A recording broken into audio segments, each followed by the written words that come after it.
Hi, welcome to Aging Loved Ones, the Healing House podcast. I'm Gwen Sarandrea. I have with me today Duke Morton. Hi, Duke. How are you? Well, hey, I'm doing great. Thanks for having me back on. Duke took care of both parents for 7 years until they both died. And my father lived with me for 4 years before he passed away, but my dad was healthy the whole 4 years until the end. Yes. So I'm just going to talk about a little bit of my experience too, Yes. along with yours. So, Good. for example, it is so useful to find out what was happening in your parents' lives and what was going on when you were a child, because it clears up so much. For example, my whole life, I have been left by men. My ex-husband left me, important relationships left. And I didn't understand why, because my dad stayed until my mother passed away. They were married for 45 years. They had a good marriage. So why was this? Well, when I lived with Dad, I said, Dad, where were you when I was born? Oh, he goes, well, that was World War II. I got sent to Virginia. I was drafted into the Navy, and I was there for a while. My commanding officer asked if I would be happy to stay there because I was handing out GI clothing, and he was so happy with my work. I was thrilled because I didn't have to go overseas. Well, what happened when you came home? I was doing war work 7 days a week. I paid off my house in 2 years doing overtime. Wow. He was so excited. It's like, and this is the story of my life. When I was a child, my father was always working. He was always taking care of his parents. He's taking care of my mother, the house, the car, the yard. I basically hardly ever saw him. So I got to know my father on a wonderful level as an adult woman. I was 50 years old when he came to live with me. And it was really so wonderful to know that I had this fabulous father. Yeah. Who took care of us and loved me. Now, what was it like for you, Duke? Well, that's amazing. I only had I ended up having 9 months with my father before he passed away. Once I had moved in to take care of them, both my mom and my dad. And so he was around for 9 months. He had at that point advancing dementia, but luckily it was not like Alzheimer's where he forgets everything and doesn't know who's around him, which was quite a relief to us. So he knew us and interacted with us and remembered a lot of things. His long-term memory was affected where he wouldn't remember houses he had owned or places that we had lived. But as far as most of it, he did remember. Specifically, because growing up, we did a lot. I mean, I started working with you. Actually, in high school, our home life was so dysfunctional and my parents' relationship was so awful from the get-go, from long before they started having us. So at the end of high school, I was like, okay, I need some guidance. And then I was lucky enough to have met you and started working with you. And then, here we are decades later. So from that work, I had started doing research on my parents' lives and what the dynamic was, why they reacted to each other the way they did, et cetera, et cetera. So I had a lot of backstory. I knew a lot of their own backstory before I went to take care of them. My sisters and I have if you have just joined in, I have one sister who's 2.5 years younger, and then I have another sister that's much younger, 11 years younger. And we are all close. I'm very close with my youngest sister. I was growing up before she was born. I was very close with my other sister. So we all there's no bad blood between us like there are so much of the time when your parents are aging and dying. You end up with a lot of bad blood, evidently, which I learned out from other people.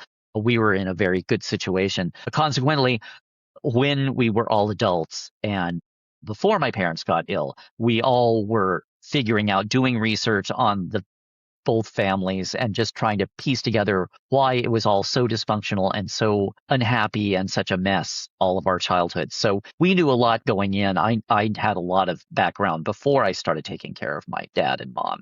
But going in, because of his dementia, he was in a much better mood. It sort of cut out the traumatic parts of growing up for him. Something it shifted a lot of stuff, a lot of the burden that he had felt and didn't want to share with us. It made him much more accessible and much more positive, which was a wonderful change, even though there were holes in his memory. So it was very interesting. He was also my sister said it was like a truth serum. He would just start randomly telling us stuff about that we had no idea about. He had built a life for himself. My parents' marriage was very bad.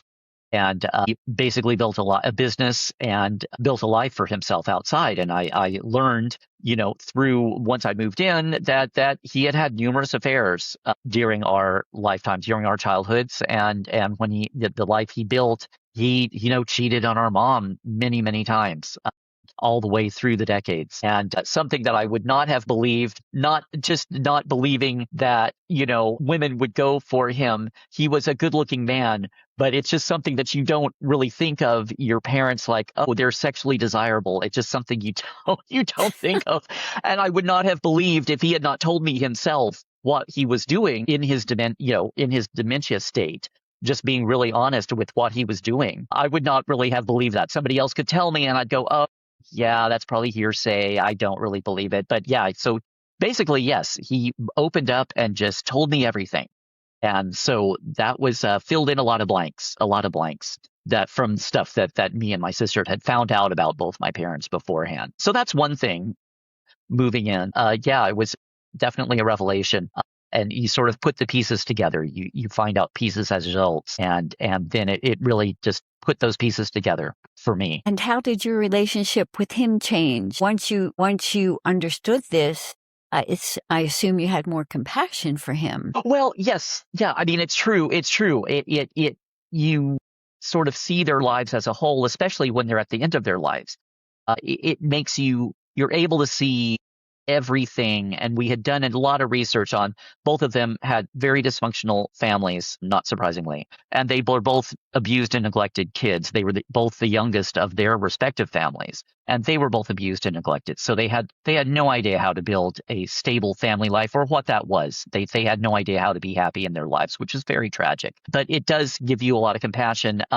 Not only does it fill in the blanks, but you're able to see their life as a whole and understand the choices they made and things that seemed, ridiculous, like why would you choose to stay in this horrible marriage? They knew nothing else. They came from parents that had horrible marriages and they just stayed in them. So that's just what you did. And another thing too, they were never happy. And it's very, very sad.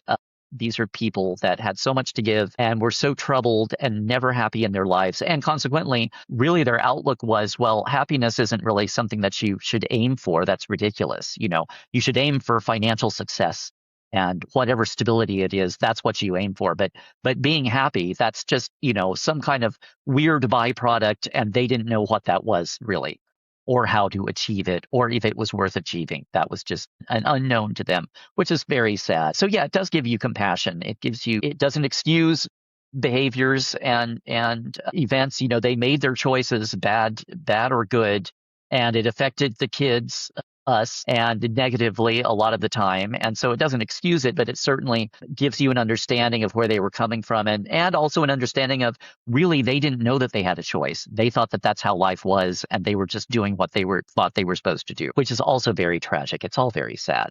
But yes, definitely compassion, a lot of compassion. And with your father's dementia, was he able to see you from a fresh perspective, to actually see who you are rather than have the ideas of who he thought you should be? Yes, definitely. And actually that had started, he really had, I had been working since the end of high school, actually with you, when I got connected with you, and we've done many decades of work together. I found early on that I really wanted a different life path and wanted some kind of stability in a relationship. And that it was not going to be happening learning from my parents, because they clearly had no idea what that was. And rather than go running off to various religious cults, I was like, okay, no, psychotherapy is the way for me, and meditation and all the good things that we've worked on many, many decades now. So I got really off track here. What were you asking? If your father was able to see you as you really Yes. are. Okay. So there we go. So that's where I was headed. Okay. Yes. And where I was headed was that with all the work that I had done, I was, I'd come to grips with, as you do, you can't change the other person. You can only change you yourself and the way you react to things. So I had years later, decades later, I had come to grips with, my father's the way he is. I will try to meet him at whatever place he wants to meet at.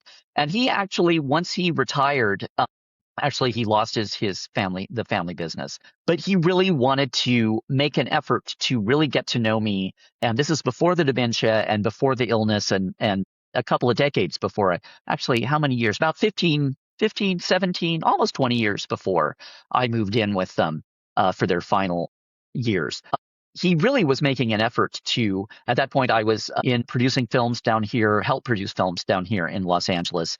And he would visit, and he really wanted to know what my job was like and how I was, and really was making an effort to see me as an adult in my own business, as opposed to the family business, which I had tried to fit into right out of high school, and eventually just left and made my own way. So he was already on the path of wanting to see me for who I was. So by the time he got the dementia and I moved in with him, he really was very gung ho. He every single day would tell me every morning I would be doing stuff around the house, and he would wake up and come into the living room and just give me a hug and just say genuinely how he just loves seeing me every day.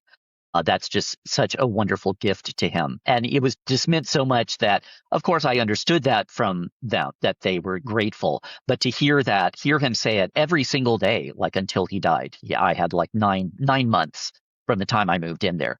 But he was genuinely grateful and really thankful that I was there. So he really appreciated me as an adult. And at that point, I still am. I am a graphic designer as well, and I was doing graphic design work and getting a textile. Getting a textile uh, business going, textile design business, and getting my portfolio together. And he was very interested in that, and really supportive, and really loved my artwork, and just really wanted to connect with me. And because I'd done the decades of work on myself, I was ready to open up and let him in, as opposed to so often what I had seen with friends. So often the parent wants to open up later in life, but the child hasn't done any work. And so all it brings up is resentment and anger. Why weren't you there? They haven't done any work on themselves and their relationship. So they're not able to open up and receive the parents. So I was at the point where I could do that, and he was really making an effort. So it was a wonderful bond we created the last 9 months. We really got close, and really it just sort of put everything in the past in perspective, and also the stuff that I had learned about him and what he was doing with his life on his end that we didn't know about. It all just laid to rest a lot of bad blood and a lot of negativity. So we ended on a really, by the time he was dead, by the time he died, we really ended on an up note, which I was very happy about. And of course, which was my goal, which I've said before from reading your wonderful book, The Healing House, which is on Amazon. I had wanted to have that experience. Oh, there we go. Good. You have it. Yes. Really wonderful. And it's all the stories that we're talking about here, but it really motivated me to want to have this experience with my parents. And when the circumstance arose, I jumped at the chance to do it because I wanted to have that, the experience that you had with your dad, learning about him. It sounds like it was quite a healing for you Dad to be telling you how grateful he was and how much he loved you every day after the childhood you had. What kind of impact did that have on you? Really amazing. And it even touches me now when I remember that. It just, in my heart, it's just overwhelming because it's something that I had not heard. Yet he, towards all of us kids, I mean, we were always in the way, or an annoyance, or a disappointment. I mean, that's all. The few times he'd be at home, he'd bark out orders or just let us know how disappointed he was. Or how whatever direction we had thought our lives should go in, that wasn't going to work, and always negative and always down. And of course, later on, we learned that that's what he'd heard from his parents his whole life. So yes, it really was touching to have him, after he lost his business, to reach out and really want to get involved in my life. And then B, once I was living with him, for him to specifically say that every single day, how much what a joy it was that I was there and he could see me every day. And it still touches me. I even get sort of choked up just talking about it now. So yeah, that was a really profound change and a big and healing, just really healed our relationship. Yeah, just amazing. And something that you can do on your own, of course, through meditation. But when you have the actual person there and you're doing the healing together, it's much deeper and much more profound. Yes, I experienced quite a difference in intimacy with my father living with him. Now, Dad was in good shape. So actually, when he first came to live with me, he was 80 years old. And he had been sitting in front of the TV with his brother for 3 years. So he kind of looked like an old man. But we bought an old 1914 house together that badly needed renovation.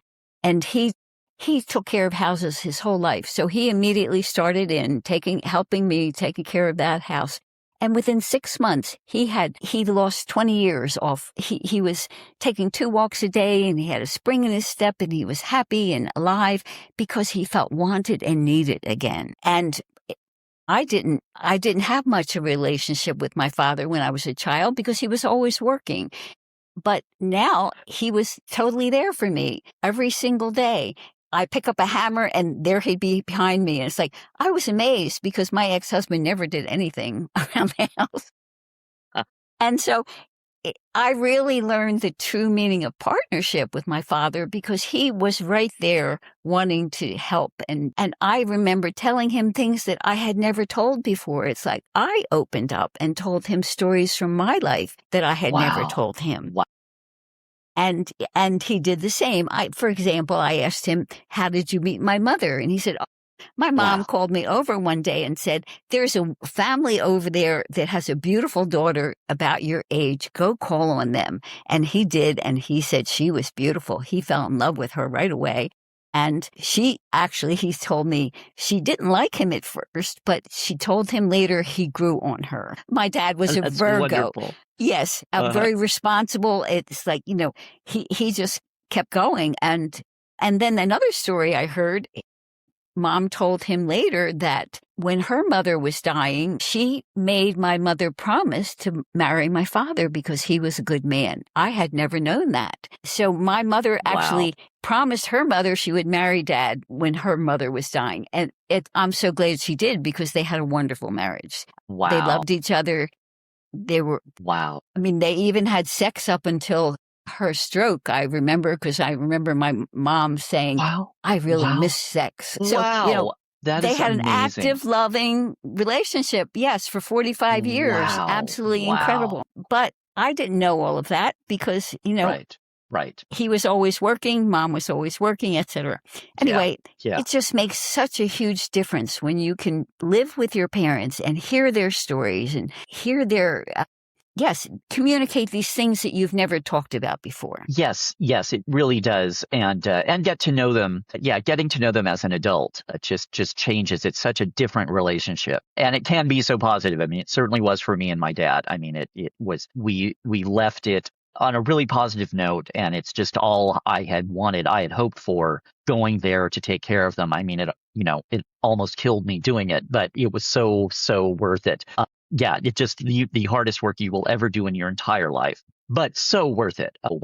Because now I have those wonderful memories. I mean, yes, I know all of the hardships for all the decades, but the last memory of him is those great 9 months together. And it's just invaluable because now I don't have this weight I'm carrying around, like so many people end up with a weight of, if only I had been there. I never got a chance to say goodbye, or we had all this bad blood between us, and now it's just left unresolved because they're dead. I specifically did not want that happening, and after your experience that you chronicled in your book, I that's what I want. I don't want to go through the rest of my life carrying all of that around. Yes, and you don't want to repeat your father's patterns. And this is one way to not repeat them. Yes, it's very true. And you saying that, because and what you had said earlier about past relationships and how just how your parents' relationship that you grow up with or your knowledge of it affects your own personal relationships. I know that having changed that relationship with my dad has led to my change in my personal relationships because I'm in a wonderful relationship now. And it would not have been possible without having worked through all of that stuff with my parents as they were dying. There's no way, because there was a shift in me that then let in a completely different personality into my life that I would never have before. And it's really wonderful and it's very positive and completely different from anything I've experienced before. And that is directly from, learning everything from my parents and bonding with them and letting it go of a lot of old stuff that you collect over the years. Yes, and you talked about fathers and sons before and the Yes. problems there. And Yes. often a man's sense of himself comes from his father. So it's really Yes. important to have that Yes. be a wonderful Uh, memory, a wonderful yes. pattern that Yes. you follow. Exactly. Exactly. And it dramatically changed because it easily could have been the negative browbeating father that could easily have been the image that I was left with. And it would continue to affect me the rest of my life, if that had been the case. And instead, it got completely turned around. And yeah, it's just a completely different image and a completely different relationship we left with. And yeah, it changes you. And now you're able to have a wonderful relationship Yes. that you would not have been able to have if all of this hadn't been cleared up. Exactly. Very, very true. You've said that before, and it really is true. And I could not have let that in to my life. It's yeah, it's something that changes inside you once you change the relationship with your parents. And then because you're changed inside, you start attracting completely different personalities to you that you wouldn't have before. And I had never done that before. And now I'm involved with a completely different personality than all of the other ones that I had had. Through the past decades. And yeah, that is directly connected to having healed the relationship with my dad. Definitely. Yes, I think living with your parents is worth 25 years of therapy. Oh my gosh, yes, it really is. It really is. And also it's you do have to do and not to say that you don't have to do the work on yourself because it's not all somebody else. Any relationship, it's like you've got work to do on your end as well. And I do know that if I had not done my homework essentially before going into this, it would not have been such a wonderful outcome. So yeah, it works. It's a two-way street. It's not all somebody else, definitely, in any relationship. That's true. So let's talk about mom. Your relationship with your mother, she lasted a lot longer than your dad. You had more time with her. Can you just talk a little bit about how your relationship with her changed? Yeah, it's interesting. I mean, once again, both of my parents grew up in such dysfunctional households that ours was, of course, they had no idea how to behave any other way. So our household was very dysfunctional. And she was very domineering. She definitely wore the pants in the family to the point that my father simply built his own life away from us and was rarely around. So she ran the household and controlled everything. And we as kids growing up just were scrambling, to avoid another outburst. So she didn't know how set no boundaries, didn't respect anybody's boundaries, knew nothing about any of that. And I knew just in order at that point, she'd had Parkinson's for a few decades, and as with if you don't know about Parkinson's, there's a drug that you can go on that will minimize the effects of it for a certain period of time. And I think it is a 20-year period.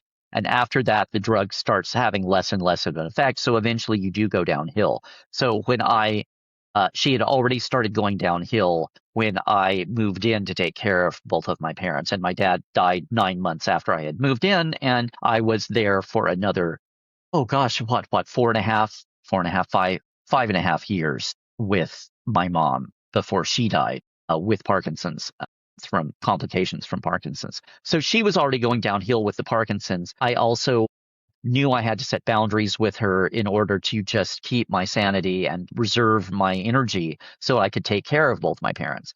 And this is a big shock. It was a big shock to her to have someone telling her what she had to do and not just automatically bending to her will whatever whim she had to have. It's like, no, this is, you have to take these pills. This is what you have to do.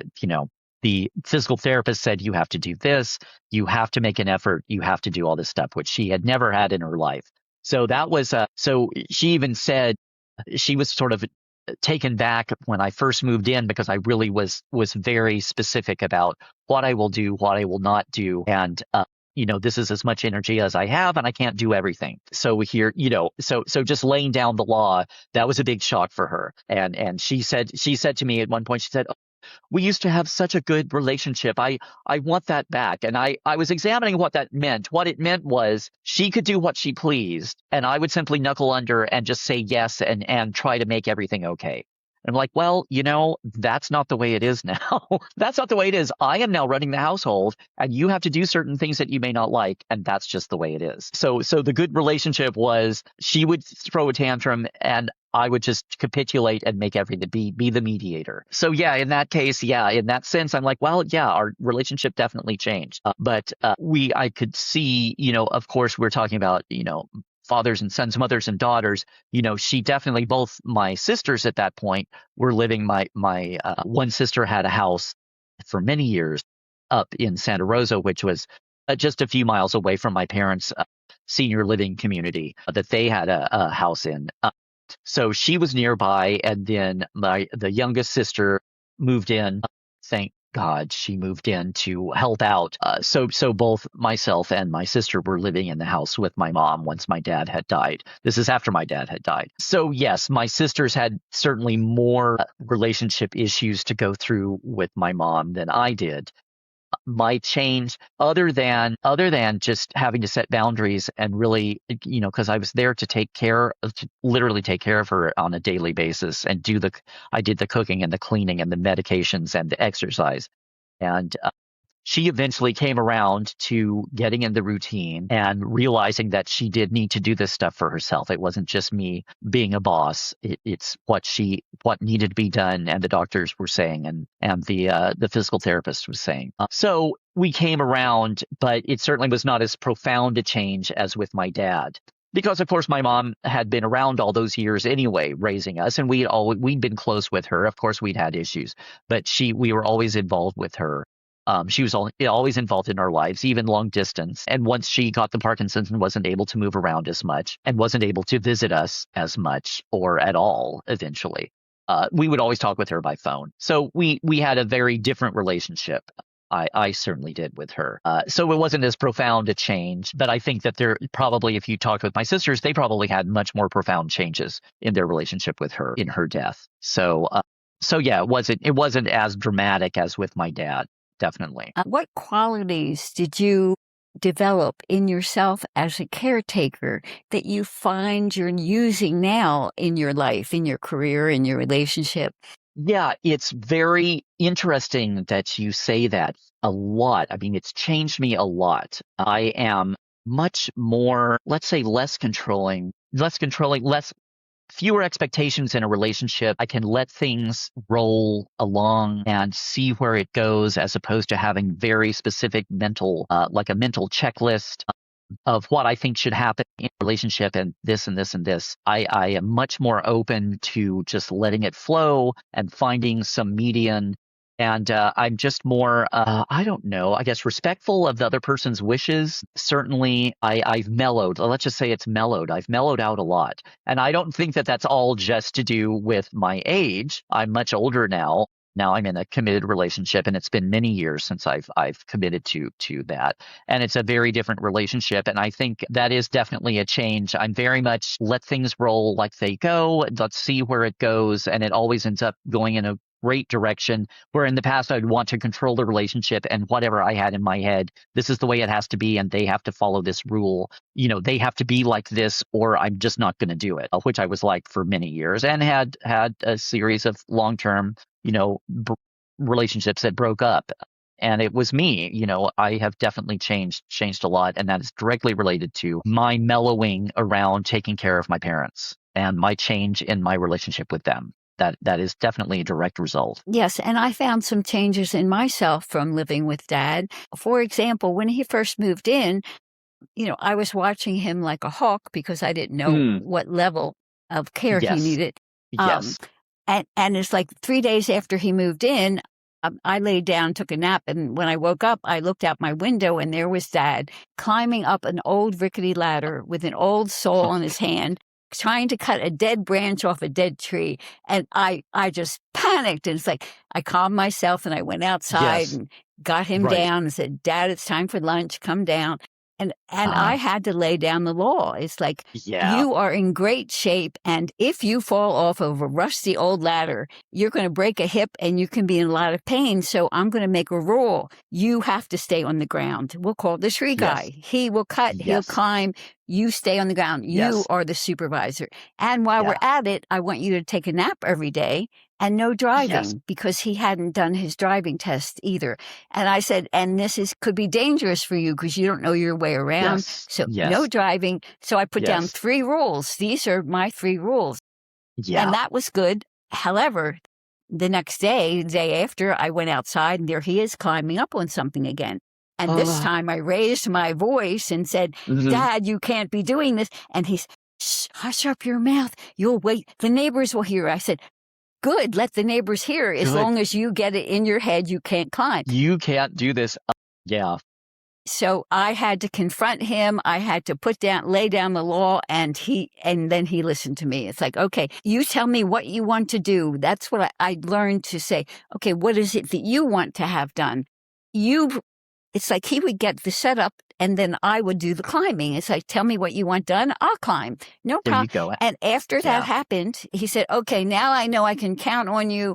And he stayed on the ground. Not a problem. Oh, But had to lay down those boundaries. yes. Yes. Yeah. Laying down the law. Boy, I had to do a lot of it. Yes, as well. When I first got there, it's like you can't, especially with my dad. And again, it's the most profound relationship I had changed was with my father, and he was used to being in charge. The retired executives. Wow. They just can't let go. And I had to again like raise my voice like, no, I am in charge now. I am the one telling you what you have to do, and that's it. And you can't storm off because we're in the same house. And I would storm out of the room, and then I'd compose myself, and then I'd come back in. It's like, regardless of what our argument is, you have to have your blood pressure checked. You have to weigh yourself.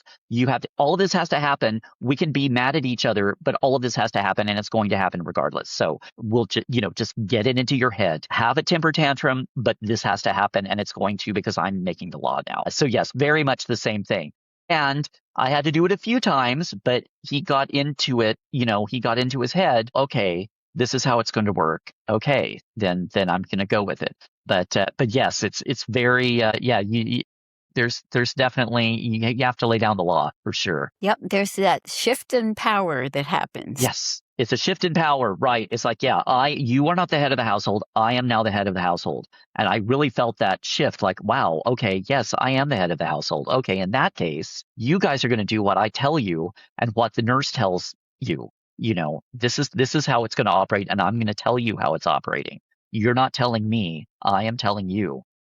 Because I'm doing all the work. And at that point, they were both in walkers. And your dad was in good health, so that's a different scenario. My parents started out, both of them in walkers already when I moved in, and then becoming more and more bedridden. My mom became bedridden eventually, and little by little, and could not. They both got to be in wheelchairs for a while. My dad definitely the last few months.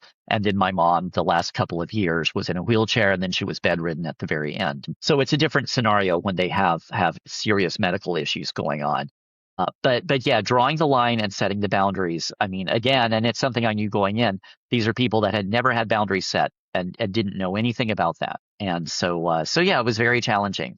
Definitely. And my father and I worked out a partnership over the next 4 years, and it was actually wonderful. In fact, he was he was a dancer. He taught himself how to do the foxtrot from an Arthur Murray book, this old That's Arthur Murray book wonderful. with all the footsteps. And his Yeah. parents were farmers, so he would take this.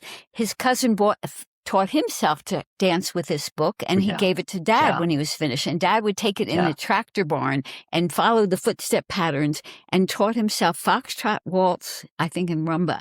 And then Wow. him and his cousin would go and crash weddings every Saturday night because Really? male dancers are always in demand. Well, of course. Yes. Yes. And so then when my mother and he were courting, he would take her dancing, and they went dancing together as a young married couple with other married couples and enjoyed that for a while. And then when he came to visit me, I had already become a ballroom dancer then, so I took him to tea dances every other week. And that was really something wonderful that we had. So I went from having practically no relationship with my father as a child Yes. to having this wonderful relationship with him where I would even take him dancing. And That's wonderful. he loved it. He enjoyed it because it was in the afternoon because he went to bed early. And after the dance, we would go out to a restaurant and have dinner and just make a whole day of it. It was wonderful. So my relationship with my father completely, totally changed with him living with me. And I have these wonderful memories. And in fact, I was reading the book the other day, my Healing House book, just to jog my memory a little. And all these feelings were coming up. And, I was in tears, silent tears through half the book. Yes. Yes. Yes, it is. And just talking with you during these podcast episodes, it brings all of that back up. And it's just all in me. And I always, after these discussions with you, I always have to take some time by myself to process everything, because it brings it all back. So that's wonderful. Yeah. So there's a tremendous healing that happens within you when you are caretaking or living with your aging parents. Yes. It's just it shifts the power. Mm-hmm. The whole dynamic shifts. Yes. Yes. And it's so healing. It's so healing. I have this wonderful relationship now with my father that I never had, over my lifetime. Yes. And that affects all relationships. Yes, exactly. Which is just what you were saying. Yes. I mean, it really does. And it certainly has. Yeah, I see it now with the relationship I'm in now. And it's, it is. It changes you, and you don't realize how much, the extent to that it changes you until later. I mean, this has been years later now. My dad passed away back in 2018 and my mom in 2024. And this is years later, but it's still having a profound effect on my life. Yeah. Just, can you talk a little bit about what you did to take care of yourself as a caretaker to relieve all the stress? Meditation, exercise, journaling. Yes. Well, actually, yes. All of that. Luckily, I had, going into it, I had a very strong meditation practice, and then I worked, which I worked at multiple times a day. I would take 30 minutes to myself and do meditation in the middle of the day. Anytime I could get a few moments, I would go to my room and meditate. And I do it in the morning and then also before I went to sleep. And I did that every single day. And that was tremendous to center myself and just remind myself why I'm there and what I'm doing, my whole purpose, because it's so easy to lose a sense of yourself and get caught up in the day-to-day crises, especially when your parents are sick. There's always crises, and it just is exhausting. So it's really important to take time and just a few minutes, just ground yourself and just realign and recharge, and remind yourself why you're there, and that you need time for yourself just as much as they need your time. You also have to have time, and also staying physically fit as well. I have always been. Well, I grew up dancing, and then I was surfing at that point, and surfing and kickboxing, and I've always been physically active. So keeping up with workouts and going to the gym, and even just doing extensive walking when I could, just out in nature, was just really super important. What they call self-care, that's all self-care, is really, really important. And there's no way I would have made it through as many years of doing the caretaking as I did without that. And again, I knew that going in. I knew that I would have to set boundaries and I would really have to focus on taking care of myself in order to extend, because when I went there, I didn't know how many years it was going to be. And I in my head, I was like, okay, I'm just here for the duration. So however long that is, that's how long I'm going to be here. Everybody, life doesn't work on, people don't work up that way in their head. So all of my friends were like, well, how long is that? How long is that? I was like, well, I don't know. 18 months, 2 years, fine. But in my head, I'm like, no, it's going to be however long it's going to be. And that could be a number of years. And it ended up being 7 years. But I knew I had to somehow stretch my energy through that. And so that was I had to stay with the meditation and stay with the exercise. And I didn't get a lot of time off. I maybe would get one afternoon a week off, sometimes two. Luckily, I had my sisters in the area to help out.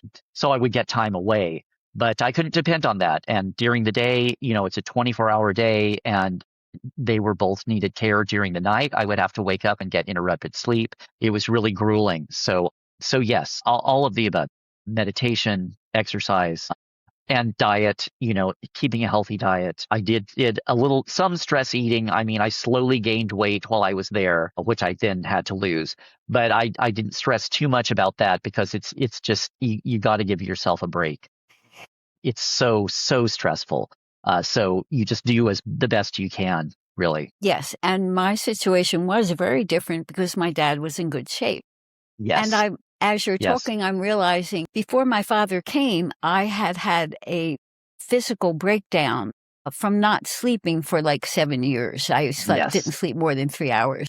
Right. And so I was recovering from that. And at that point where Dad was moving in, I was still on 2 drugs. They had me on Halcium and Ativan to help me sleep at night. Now, both of these were depressing my system. So when my father moved in, it's like I was the one who was actually medicated, not him. I mean, interesting. Yes. And so what happened is I went to the doctor and I said, help me get off of these drugs because I'm going to need to take care of my dad.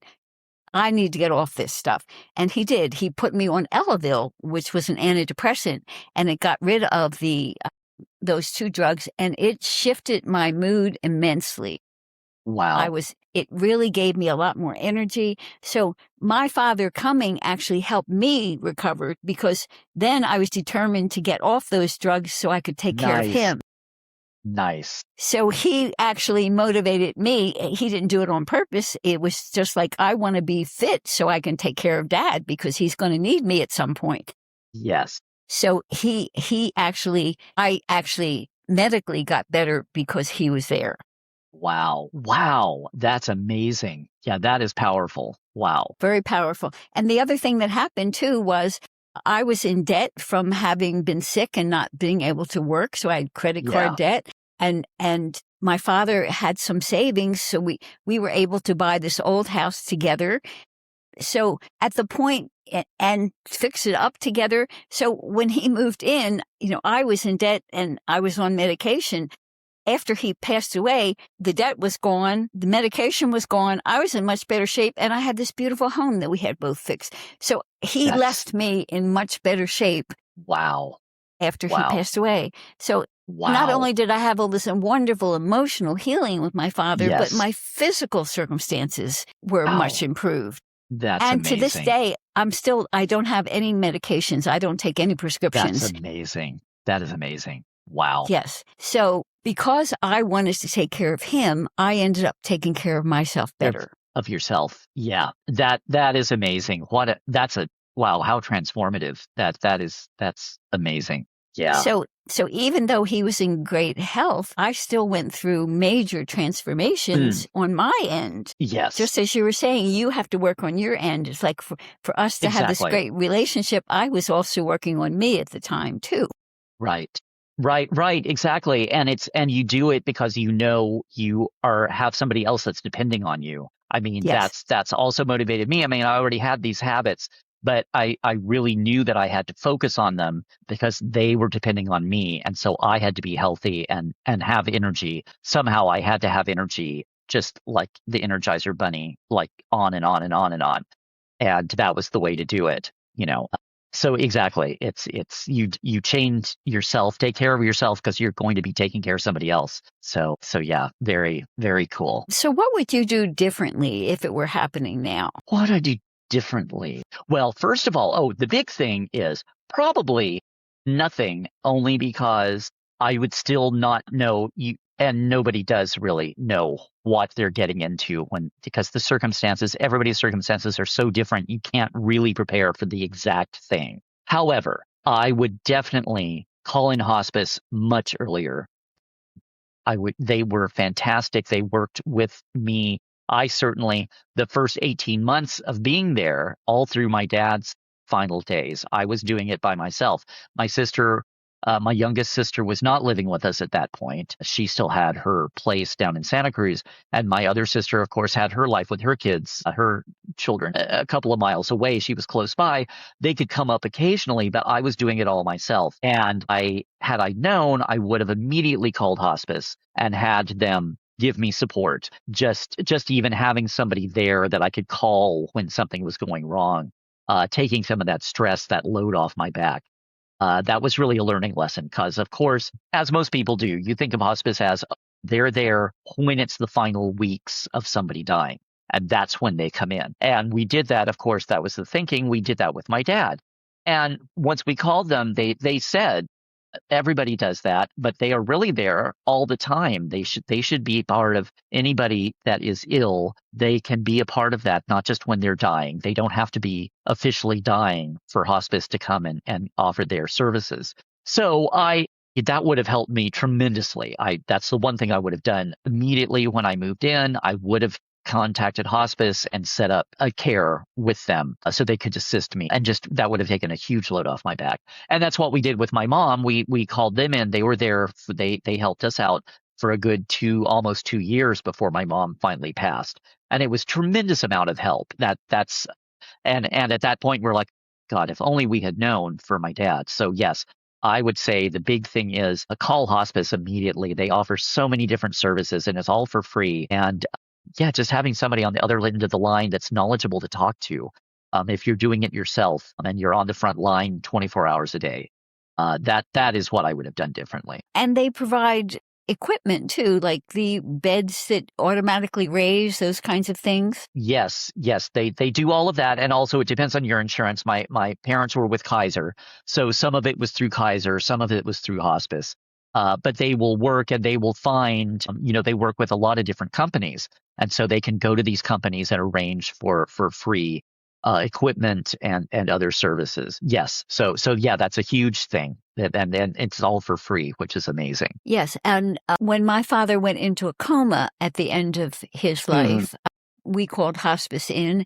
They brought a hospital bed, set it up in the living room, and gave us supplies. When my father collapsed, I called my sister in Southern California and she flew up immediately. She was there the next day. And actually she got to spend like 72 hours with him before he went into a coma, which was wonderful. And then she took over his care. So only one of us was giving medicine so we wouldn't over-medicate him. Oh my gosh. Yes, exactly. So she took over his care, and then I was able to, run errands and cook food and see clients and do all of that. Hospice, absolutely invaluable. Absolutely. Yeah. You cannot overstate that. They are just amazing. And they should be called in way before the person is like on their last legs, which is what they stress to us is like, oh, if only, nobody thinks that they can call us earlier, but we have all of these services. So that's one thing that I would stress to everyone is contact hospice immediately, way before it gets towards the end. And it just takes such a load off. I'm so glad to hear you say that and to let our listeners know that this is available. Yes. Because every little bit helps. Oh, it certainly does. I mean, it was a huge relief. And I just, once they came in and started with my dad and told us that, I was like, this whole time I could have had somebody there just even just as an emotional support. And it was just like a revelation. And then of course, then we had that from my mom. And that was amazing. So yes, everybody needs to know that, to call hospice way before they're actually needed. because they can help you so much. And knowing what you now know, would you do it all again? Yes, if I was, yeah, I definitely would, because I had that again from your book years before. I had that in my head. Boy, at some point when my parents need it, I really want to have that experience with my parents. Yes, and that's the direct result of your book. And I had worked on redesigning the book jacket with you like at least 4 years before all of this happened. So yes, I definitely would do it again, because it's an experience I knew just from your experience. I knew it was going to be worthwhile, and I also knew it was going to be difficult. But I definitely, I mean, I threw myself into it, and my living circumstances were such that I could easily just pick up and go move in, which was really fortunate. Just my life circumstances were at that point in sort of a perfect storm. But no, I would definitely do that again. I I I would do it for the first time. I wouldn't do it again if I had to do it all. Now I have no more energy left. That I'm done. I would have nothing left. I would also die at that point, because that's how much energy it took. I mean, it literally, we were just, you're emotionally wrecked and you're physically wrecked after that many years of doing it. And it took a long time to recover from that. But yes, to have that experience, yeah, I would definitely, I would go right ahead and do it. Well, thank you so much, Duke. This is so valuable for people to hear your honest internal experience, especially if they're considering moving in and taking care of their aging loved ones. Yes. Thank you so you. much. I Well, of really course, yes, appreciate it. yes. Oh, yes. Well, let's do it again anytime. Okay. Anytime. Well, we will see you next episode, everyone. Thank you. Bye. Bye.